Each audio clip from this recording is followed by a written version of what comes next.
Hello, HardReset here. In today's video, I'm gonna show you how to fix any issues and problems with your Signal app on your device.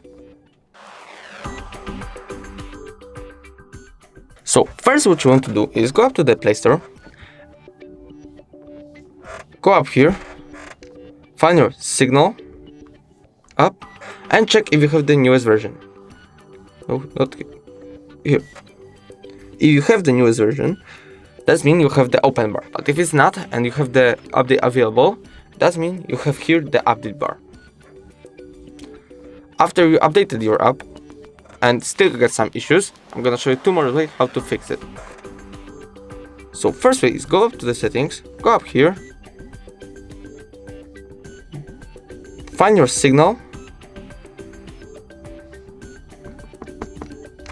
here, apps, here, and Signal,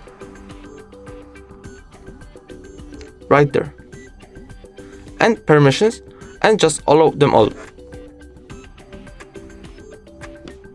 After you allow them, there shouldn't be more issues.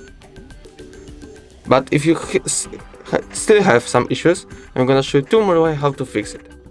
One more way. So last way is just uninstall and reinstall the app.